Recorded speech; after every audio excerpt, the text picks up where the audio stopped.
first step towards achieving your dreams is having the right coach. Get the best education with CAD/COM Lab and make your AutoCAD do the 3Ds Max.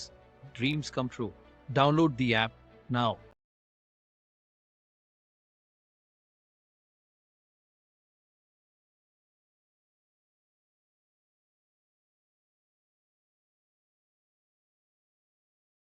फिर होच-पोच हो जाती है, समझ में नहीं आता। इसीलिए आर्किटेक्चर पार्ट में इसीलिए कॉल आउट्स को यूज़ करा गया है, डिटेल कॉल आउट को यूज़ करा जाता है ताकि आप उनको मार्क करके अलग सेपरेटली शो करा सकें सिस्टमेटिक वे। वर्किंग करके सबमिट कर दीजिएगा संडे तक।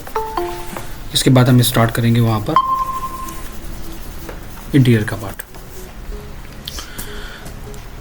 बहुत सारी वर्किंग करने के बाद इसमें नेक्स्ट हम बात करते हैं जो सबसे इम्पॉर्टेंट डिटेल्स होती है, जो हमारी कहलाती है बाउंड्री वॉल डिटेल्स। प्लानिंग हम करते हैं, प्लानिंग के अंदर हर एक पार्ट को इंडिविजुअली वहाँ पर डिज़ाइन करते हैं कि कैसे हमें कहाँ पर क्या क्या डिटेल्स को मेंशन करना है। अलग अलग पार्ट्स में डिज़ाइन करा जाता है।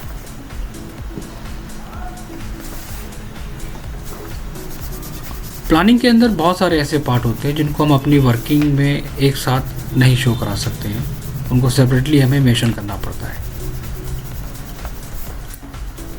एग्जांपल, जब 3D एलिवेशंस में हम काम करते हैं तो 3D एलिवेशंस में हमें ज़रूरत पड़ती है एक चीज़ की जिसे हम लोग कहते हैं बाउंड्री वॉल डिज़ाइन की, डिटेलिंग्स की।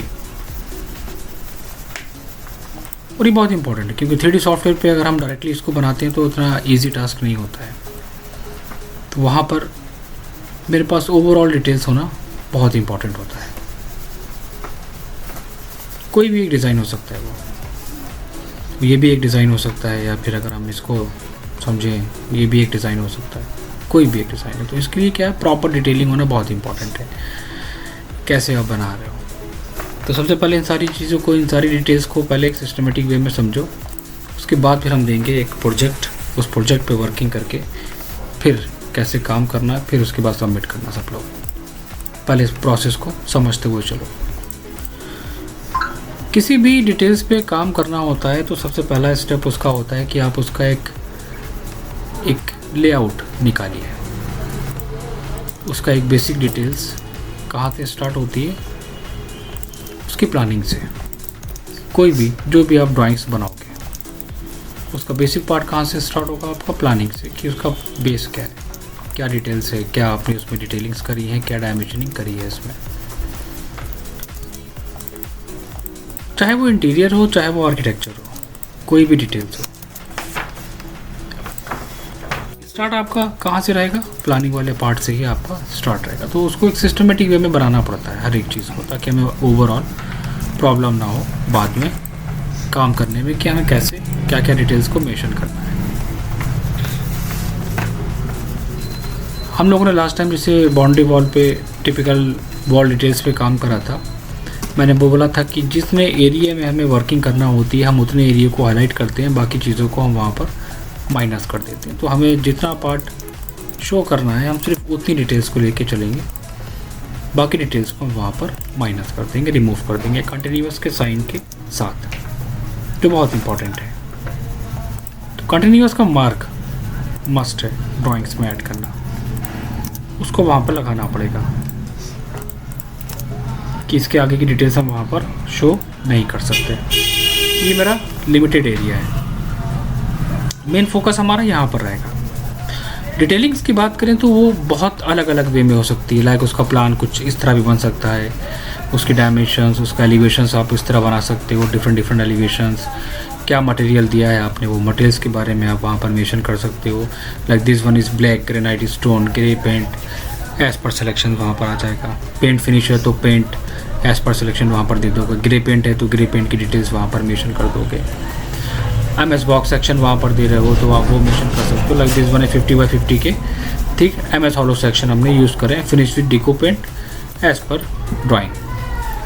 तो ये डिटेल्स हमारी इसके बेसिस पे हम ईज़िली वर्किंग कर लेते हैं अपने 3D एलिवेशंस में भी, और आइडिया रहता है कि क्या क्या हमारा ऑब्जेक्ट में डिटेल पार्ट दिया गया है। प्लान से स्टार्ट करा जाता है। प्लानिंग से आपने स्टार्ट करा, सबसे पहले तो ये है कि हमेशा एक बात ध्यान रखने वाली चीज़ है कि कौन सा कलर हमें लाइट रखना है, कहाँ पर कौन सा कलर हमें डार्क रखना है। जहाँ पर हम अपने मेन एरिया को फोकस करते हैं तो कोशिश ये करी जाती है उस पार्ट को ज़्यादा हाईलाइट करा जाए, वो ज़्यादा इम्पोर्टेंट होता है। लाइक दिस वन इज आपने क्या बनाया है, ये हमारा फ्रंट लॉन है, उसकी डिटेल आपने वहाँ पर मेंशन कर दी। सबसे पहला पॉइंट क्या है, आपने वहाँ पर एक टैग लगा दिया। प्रोसेस को पहले माइंड में रखना पड़ेगा कि प्रोसेस हमें कहाँ से स्टार्ट करना है। और दूसरी चीज़, कभी भी कोई भी वर्किंग करो उसके लिए सबसे इम्पॉर्टेंट होता है कि एक रेफरेंस आपके पास होना चाहिए। विदाउट रेफरेंस वर्किंग थोड़ी सी डिफ़िकल्ट हो जाती है। रेफरेंस से क्या होता है कि एक आइडिया मिल जाता है कि हमें क्या डिज़ाइन करना चाहिए इसमें, ठीक है। रेफरेंस के लिए पहले कोई भी एक इमेजेस निकाल सकते हो, और 1 से 2 इमेजेस, जैसे कि हमने एक्सटीरियर में डिज़ाइन करना बताया था, आप 1 या 2 इमेजेस को पहले से निकाल के वहाँ पर रख लो, सो दैट एक आइडिया, एक रेफरेंस मिल जाएगा कि हमें कहाँ से शुरू करना है और कैसे हमें स्टार्ट करना है।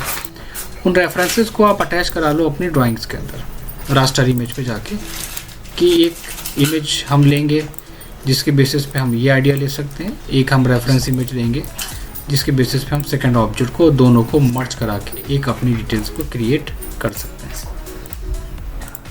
ये आपके हो जाएंगे। तो अब यहाँ पर 2 पॉइंट हैं। पहले ही फाइनल हो चुका होता है हमारा पार्ट, 3D का पार्ट हमारा पहले ही फाइनल हो चुका होता है। तो ये तो हम एक ले रहे हैं जब हमारा जो डिज़ाइन है वो पहले ही फाइनल होके डन हो जाता है, फिर उसके बेसिस पे हम डिटेल्स को बनाना स्टार्ट करते हैं। तो अगर ये कंडीशंस हमारे सामने आ रही है तो उस कंडीशंस में आप वहाँ पर मेंशन करोगे एक टैग के नाम पे, this one is final 3D view, कि ये रेफरेंस नहीं है, this one is final 3D view है। तो ये टैग लगाना बहुत इंपॉर्टेंट होता है ड्राइंग के अंदर, ताकि ये आइडिया रहे, लाइक फाइनल 3D व्यू। वो ये भी हो सकता है, एग्जाम्पल में ये भी हो सकता है, और उसके बेसिस पे हम डिटेल्स को वहाँ पर डिज़ाइन कर रहे हैं। Point number 1। अब रेफरेंस के बेसिस पे हमारे पास क्या क्या है, हमारे पास ये वॉल है, मैंने यहाँ पर वॉल ले ली। वॉल के अंदर सबसे पहले तो क्या है कि आप उस चीज़ को समझो कि हमें क्या बनाना है, क्या डिटेल्स को हमें वहाँ पर मेंशन करना है। मेरे पास क्या है, एक बाउंड्री वॉल है। बाउंड्री वॉल के अंदर हमने प्लान में हमें शो कराना है ओनली क्या, कॉलम्स का पार्ट। तो सबसे पहला स्टेप क्या आता है कि आपने यहाँ पर कॉलम्स की पोजीशन को डिफाइन कर लिया कि हम इस डिज़ाइन को इस लेवल पे और इतनी डिस्टेंस पे लेके चलेंगे। इसमें पहला प्रोसेस जो हम लोगों ने एक्सप्लेन करा था फर्स्ट डे, जो हमने बताया था कि जो भी आप बनाओगे उसको आप कैसे बनाओगे, पहले से रेक्टेंगल क्रिएट करने के बाद उसे कॉलम्स की लेयर पे पुट कर दोगे। Now this one is columns layer. Then उसको आप वहाँ पर मेंशन करोगे सेंटर टू सेंटर, कहाँ पर हमारी ड्राइंग्स आ रही है। कोई भी एक सेंटर पॉइंट ट्राई करके मिड पॉइंट लेके काम करना ज़्यादा परफेक्ट है एक्यूरेसी के पॉइंट ऑफ व्यू से।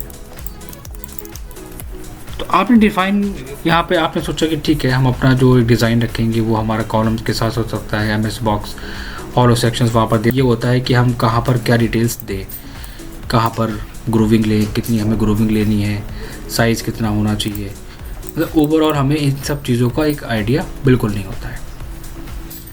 सेक्शन हम बना रहे हैं तो वहाँ पर क्या मटेरियल देंगे, एलिवेशन हम बना रहे हैं तो उसमें वहाँ पर क्या क्या डिफरेंसेस आएंगे। अभी क्या करोगे कि जो डिटेल्स लेके चल रहे हो पहले उन डिटेल्स को समझो कि हमें कैसे बनाना है, किस वे में ड्राइंग को रिप्रेजेंट करना है, डिटेल्स को कैसे देना है, मटेरियल को कैसे देना है, डिज़ाइन कैसे करना है, हर एक पार्ट को कैसे रिप्रेजेंट करेंगे, टेबल्स को कैसे बनाएंगे, ऑब्जेक्ट की डिटेल्स कैसे निकाल के वहाँ पर प्लेस करेंगे।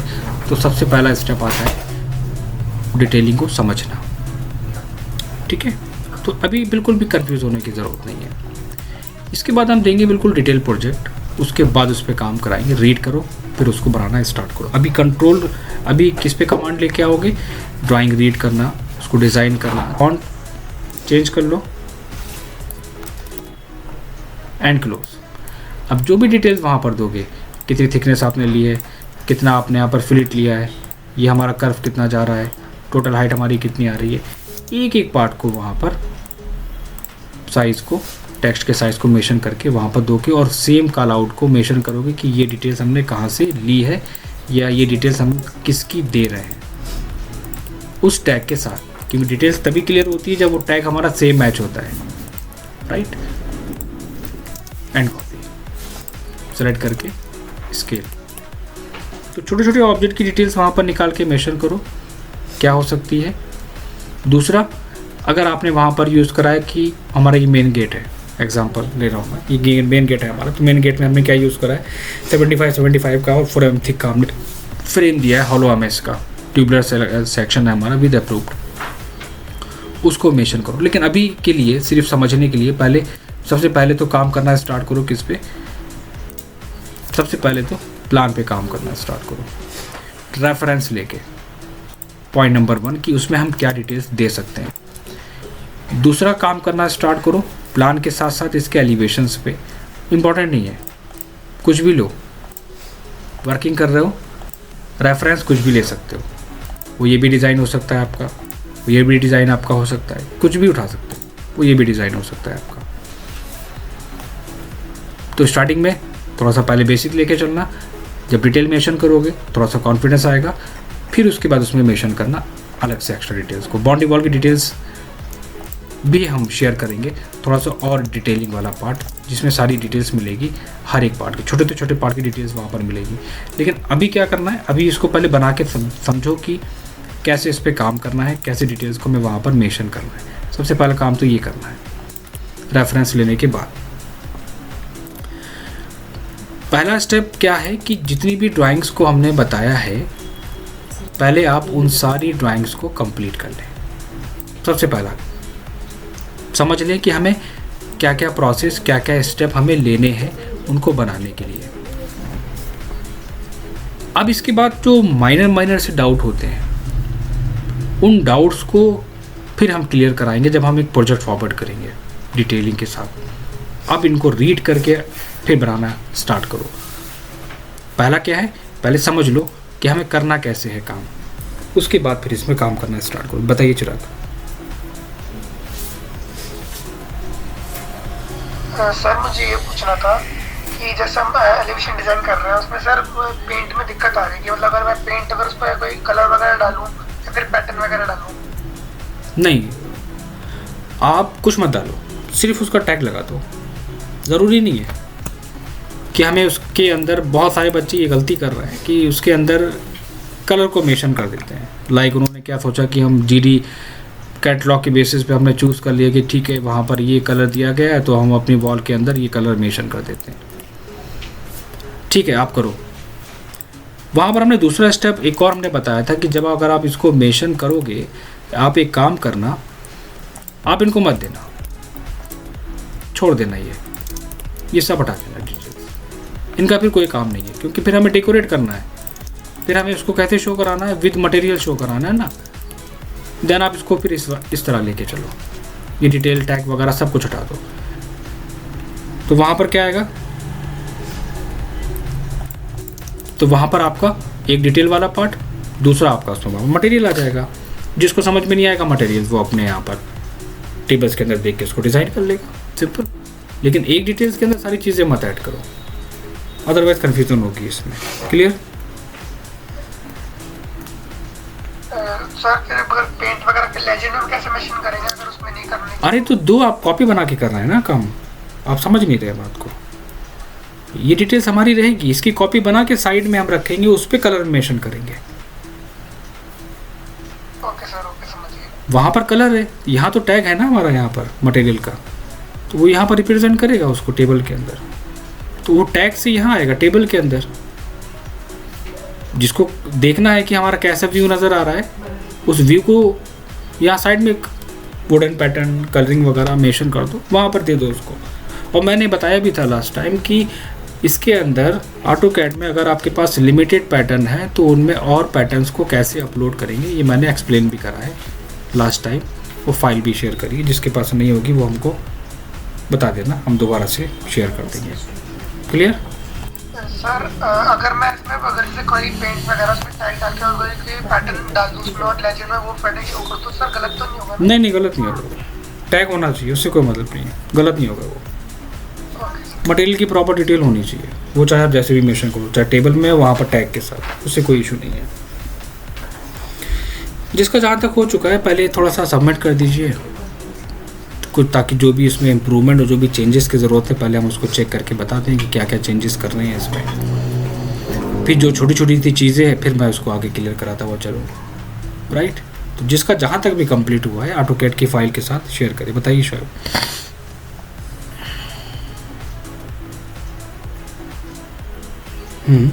बोलिए। स्टैंडर्ड साइज, टेक्स्ट के स्टैंडर्ड साइज देखो मैं बताऊं वो एरिया के ऊपर डिपेंड करते हैं, मैं आपको बताऊं शायद। अब एग्जांपल मैं आपसे कह देता हूँ 6 इंचेस ले लो, आपका एरिया यहाँ पर है 20 फीट, फिर मैं क्या करूँगा? अब आप कैसे आइडिया लोगे? अब आइडिया ऐसे लोगे, ये इससे ओनली कॉमन थिंग। अब मैं इसको प्लेस कर रहा हूँ, क्या ये अच्छा लग रहा है क्या जूम आउट करने पे? नहीं। अब आपको डिसाइड कैसे करना है? इस टैग को मैंने प्लेस करा तो जूम आउट करने पे हमारा प्रॉपर डिटेल्स रीड करने पे आ रही है ना, सिंपल इज दिस। 1 फीट के अंदर लिया जाता है, अब 3 इंच भी नहीं ले सकते, 4 इंच भी नहीं ले सकते, तो उसको स्केल करके जूम आउट करके फिट टू स्क्रीन करके देखो कि वो डिटेल रीड करने पे आ रही है। अगर रीड करने पे आ रही है तो आप वही साइज सेम साइज यूज़ करो, सेम साइज टेक्स्ट का। समझ गए?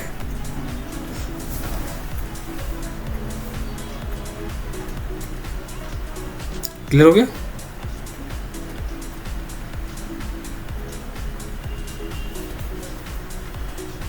टेक्स्ट करो, समझ में आ गया होगा। ठीक है, सभी लोग अपनी फाइल्स शेयर करो ग्रुप में, मैं सबकी 1 बाय 1 चेक करके बताता हूँ उसमें क्या क्या इंप्रूवमेंट की ज़रूरत है। सभी लोग जल्दी से, किसी का भी